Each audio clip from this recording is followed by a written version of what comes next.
ना मराठा आजपर्यंत हरला, ना मराठा आजपर्यंत हटला। जेवढा संघर्ष तिखट तेवढा मराठा बिकट।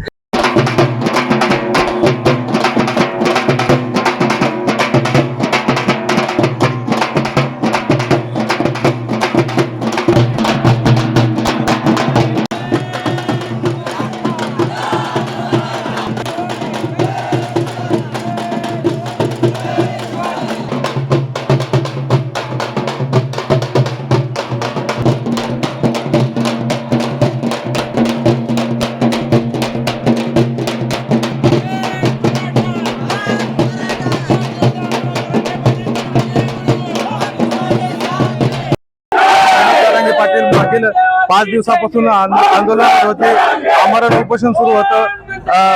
मोठ्या प्रमाणात त्यांना यश आज मागण्यांना प्राप्त झालेलं आहे। आपल्यासोबत आज हिंगोलीमध्ये मोठ्या प्रमाणात मराठा समाजाचा जल्लोष करण्यात येत आहे। आपल्यासोबत काही बांधव आहेत। दादा काय सांगाल, आज मनोज जरांगे पाटलांना मोठं यश मिळालेलं आहे, काय भावना आहेत आजच्या? जी काय मराठा समाजाचा सरसकट ओबीसी मध्ये समावेश करावा या मागणीसाठी गेल्या 30 वर्षापासून चालू असलेल्या लढाई अंतिम टप्प्यामध्ये जरांगे पाटलाच्या माध्यमातून आलेली होती। आणि आज जरांगे पाटलांच्या माध्यमातून जो काही GR मिळालेला आहे, हैदराबाद गॅजेट आणि इतर 5 मागण्या मान्य झालेल्या आहेत। मग या गॅजेटच्या माध्यमातून मराठवाड्यातील तमाम मराठा समाजातील लोकांचा हा ओबीसी मध्ये समावेश होणार आहे। आणि अर्थात सातारा गॅजेट आणि इतरही मागण्या ज्या काही आहेत त्या लवकरच पूर्ण होतील। जे महत्वाकांक्षी ओबीसी म्हणून स्वतःला मिरवणारे लोक होते किंवा ओबीसीच्या नावाखाली मराठ्यांमध्ये आणि ओबीसी मध्ये संघर्ष उभा करत होते, त्या लोकांच्या या ठिकाणी आरक्षणाच्या बाबतीत काम जरांगे पाटलांनी आज केलेलं आहे। आणि आरक्षणाची मुहूर्तमेढ मराठा समाजाच्या ओबीसीची मुहूर्तमेढ आज रोवली गेलेली आहे।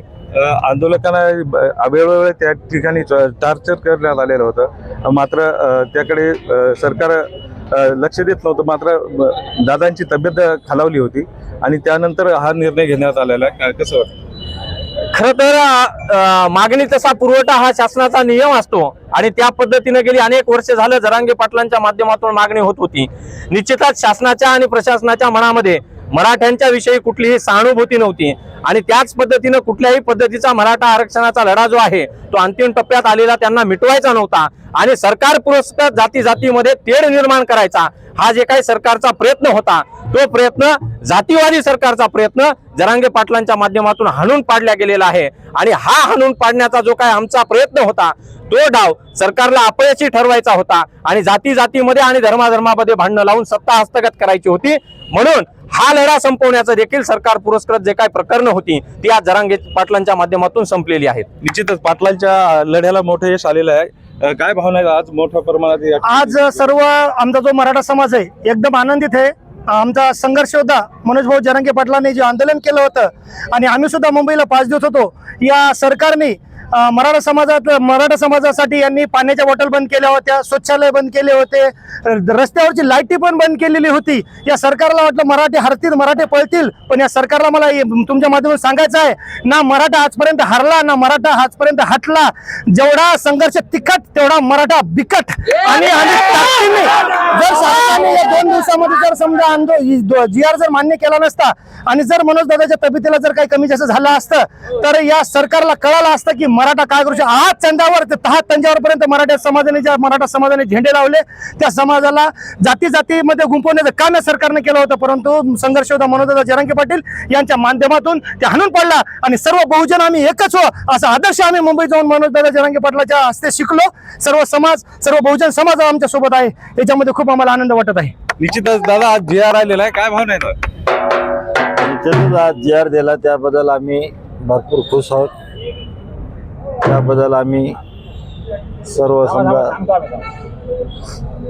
पक्षीय नेत्यांचे मंत्री महोदयाचे स्वागत करतो। म्हणजे काय तर जरांगे साहेबांची तब्येत खालावत होती, त्यांनी लवकरच निर्णय घेतलेला आहे। त्यामुळे आता इथून पुढं काय त्यांच्या भावना आहेत त्या आपण बघूत। आता नाहीच बघले तर दादा आमचे आहेतच आणि आम्ही आमच्या पर्णात जोपर्यंत आमच्या रक्तामध्ये एक थेंब आहे तोपर्यंत आम्ही मनोज दादा जरांगे सोबत आहोत।